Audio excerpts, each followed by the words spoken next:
Hey everyone, welcome back to the channel. Now, I've been in the website design and creation niche for some time now, and after experimenting with a ton of web hosting services, I can honestly say that finding the right one took me years. There are a lot of options out there and a lot of technical jargon to familiarize yourself with. So over the course of my journey, I managed to find a company called Hostinger and decided to do this review of them to give you an idea of what they're like and to discuss whether or not I'd recommend them based on my experience or not. Spoiler alert, I do. But before I get into the reasons why, I'll just say that in this video, I'll talk about their features. I'll try to explain some of the technical aspects so that you don't need to get a master's in IT to know what you're buying. And I'll also get into some of the pros and cons of using Hostinger, as well as some of their plans and pricing so that by the end of this video, you can decide whether they're the right web hosting platform for you or not. Now, I want to make it absolutely clear that I'm not sponsored by them, and my goal is always when I do a review is to be 100% honest. So on that note, I'll start by saying that I think Hostinger is a good option for startups because it's relatively cheap and does a really good job. But on the flip side, they don't have all the nice added features that other companies like Bluehost does, for example. Bluehost offers terabytes of storage and multiple security options, but on the other hand, Hostinger is pretty reliable and offers a lot of very beginner-friendly web development tools that still definitely deliver. So if you don't need much in terms of more technical stuff, and most people who aren't IT whizzes won't, I think that they are probably going to be a good option. And if at any point you do decide to check out Hostinger, be sure to use the link that I left down in the description because it'll give you a discount that you won't find by going directly to their website. Okay, so Hostinger is a web hosting company that was founded in 2004, and there are a few points that I should make about them before we start. First, while they primarily provide web hosting services, they recently branched out into web development as well back in 2019. Since then, they've offered the tools to easily build drag and drop websites and then host those websites on their servers, making them one of the more one-stop shop for both web hosting and web development. And earlier in 2023, they launched an AI-powered web development tool, which basically minimized the work it took to build a website by letting AI do a bunch of the work for you. Now, signing up is really simple. All you do is got to enter your details, obviously pay, and then you'll be taken to the tools dashboard where you can get started on building your website or moving your existing website onto their platform. And if you're hesitant to sign up to one of their paid plans, if you're newer to web development and hosting, they do have a 30-day free trial. So you can experiment and make sure you understand what you're sort of getting yourself into before paying anything. And don't feel ashamed for learning. Even the pros do this. Each tool is different and takes a little bit of getting used to. So now I want to talk about what they offer and what they cost to give you an idea of whether they're what you're looking for or not. Okay, so there's a lot to cover here, so bear with me for a minute. Hostinger essentially offers you 4 different plans, each with its own features, but I'll start by saying what's included with every plan. There's the AI SEO recommendation tool, a drag and drop website builder, the AI website builder, as well as 150 pre-made templates for you to choose from or adjust, Google Analytics integration for managing your paid Google ads, marketing integration for other tools you might use, and AI heat maps that essentially show you where your customers are spending the most time or what they're engaging with when they're visiting your website. Oh, I should add that the web building tools are all operated on WordPress, which is the industry standard. And they all offer some safety features like DDoS protection or dedicated denial of service protection, which is when your site gets flooded with fake traffic and shuts down because it can't handle all the load. A firewall, a virus scanner, and secure access that helps stop hackers from getting into your site's backend. Now, the first plan that they offer is called the single plan. It costs $2 a month, and you'll get to host one website with up to 50 gigs of storage. You'll get weekly backups of your site's data, you'll get one email account, and you'll get unlimited SSLs, unlimited bandwidth for your site per month. Now, SSLs are basically digital security certificates that prove that your website is safe and trustworthy, and are very much needed to keep your site active, as people don't tend to visit unsafe sites because they can be dangerous. You've probably seen a pop-up before that says the site you're visiting isn't trusted and jump right off it. So this is because that they don't have a proper SSL. Okay, so now that that's out of the way, let's talk about their next plan. This plan costs a little under $3 a month and gives everything the single plan does, as well as the ability to host up to 100 websites and 100 gigs of storage plus unlimited bandwidth, a free domain name that you can use to host your site, as well as weekly backups. Okay, next is the business plan, which costs about $4 a month. And this one essentially adds much faster performance to your sites, gives you 200 gigs of storage, enables e-commerce features like WooCommerce integration, gives you 0% transaction fees on purchases made through your website, and offers up to 20 different payment methods for your business. I think that this one is more ideal for e-commerce stores, as you can really maximize by hosting lots of different businesses while managing them all from one place. And lastly, their cloud startup plan, which is their top-of-the-line plan, costs roughly $9 a month. You get to build and host up to 300 websites, 10 times faster performance speeds than their basic plan, a dedicated domain name that you own forever, even if you migrate off of Hostinger in the future, and priority support in case of an emergency. This plan essentially also finds the data center that's nearest to you and prioritizes your site to this one, giving you better speeds when you access your site to manage or update them.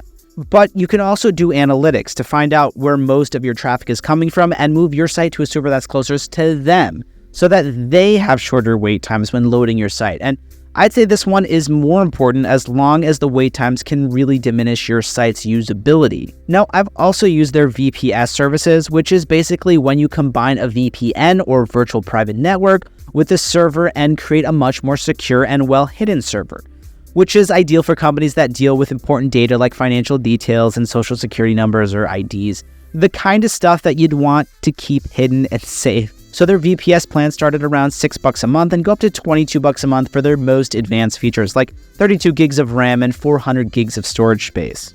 And just to reiterate, if you want to check out any of Hostinger's plans with a bit of a discount, feel free to use the links that I left down in the description, as it'll give you a discount that you won't find if you go straight to Hostinger's website. Okay, so now that we've made it through their plans, features, and pricing, let's talk about some of their more negative aspects that I found while trying them out. I did promise 100% honesty so that no stone gets left unturned. So I'm someone who likes to know that my websites are well protected, as it's essentially like having a good security system in your house.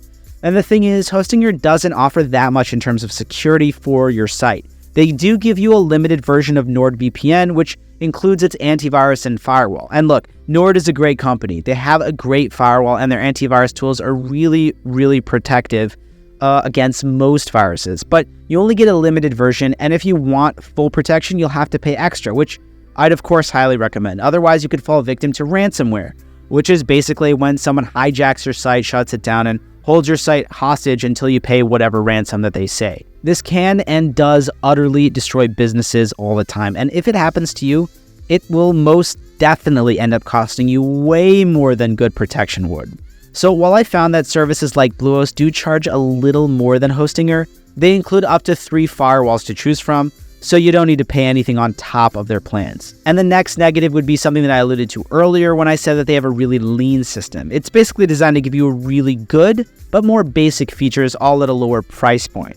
Because of this, I wouldn't really recommend using the AI web builder too much because in my experience, it created really generic content that won't help you make your site stand out much. Now, this might not be an issue for you, but I specifically like adding a few personal touches on my site. I find that it really helps resonate with people, and you'll end up getting more engagement that way, I think, but personal opinion. But also just keep in mind that more complicated systems are not always better. I mean, the design is very basic, but it's great if you're not web hosting guru or something like that.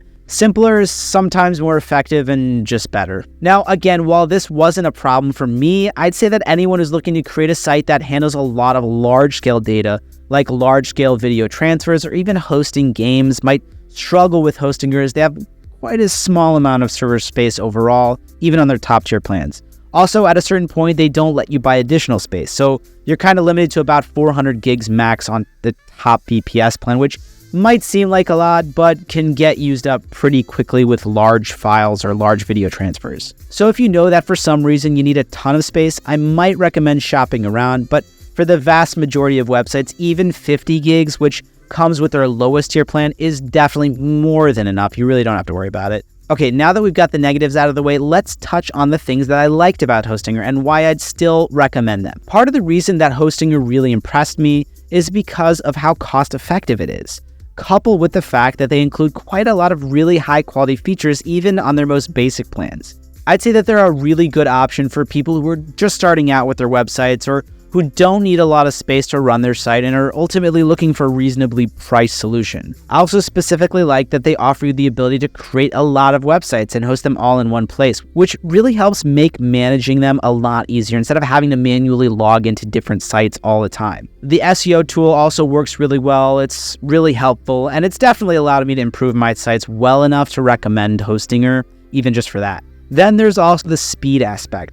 All the sites that I host are really responsive. There are minimal load times, and I haven't had a single crash to date. However, this also depends on your personal preferences when building the site, and because people don't like waiting for sites that take too long to load, I'd recommend using simpler elements that are less resource intensive, like limiting the amount of animation and videos that you keep on your site unless it's on a specific page, but probably not on the main page.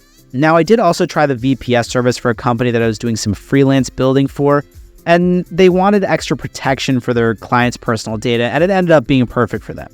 So far, they haven't experienced any data breaches, and the site hasn't gone down once. So if you do deal with sensitive information, I'd recommend you opt for VPS. It's just much easier to manage and rely upon, and you don't want to risk getting a lawsuit for data insecurity or something like that, especially as data regulations have tightened so much over the last few years. So finally, would I recommend Hostinger? I definitely would. And even though they don't offer as much space and choices in terms of protection as, say, Bluehost does, I'll say that this is by far the most straightforward and easy-to-use web hosting service that I've come across in my journey so far. Not to mention the most affordable, especially if you're just a startup or a smaller business that's just beginning or looking for a less costly platform to host your sites on. I also really like that they included most of their features across all of their plans, which means that even the lower tiered ones gives you a lot of value for your money, which is kind of rare in this industry. Their servers are top-notch and don't create any slowdowns or crashes, at least in my own experience with them. And their web development tools are pretty easy to understand. And honestly, like I said, I can't imagine managing websites the old-fashioned way with only WordPress and not having to log into each one of them, tweaking something or updating it, taking the website down, putting it back up, especially after using a host like this, which sort of centralizes all your websites and the whole process and makes it a lot easier. So whether you plan on having a bunch of different sites or even just one, I definitely recommend Hostinger. Okay, so that about sums up my honest review of Hostinger, and I hope that it was detailed enough to give you a clear image of what they offer and whether they're the right service for you or not. So if you're new to this, my advice is that it's best to choose a simpler tool that doesn't overcomplicate things too much. And in this case, Hostinger is a pretty good fit for just about anyone. They're fast, reliable, and make updates and site maintenance really easy, which gives you more time to focus on actually running your business and your life rather than stressing out on technicalities that you shouldn't have to deal with. And just to reiterate, if you do want to check out Hostinger with a little bit of a discount, be sure to check out the link that I left for you down in the description, which again will give you a discount that isn't readily available if you go straight to their website. Now, I know that this was quite a complicated one, so if you still have any questions or you'd like something specific answered, feel free to leave a comment and I'll try my best to get back to you as soon as possible. And of course, as per usual, thanks guys so much for watching. Like and subscribe if you found this video helpful and if you want to see more honest reviews in the future. Bye for now, and I'll see you in the next one.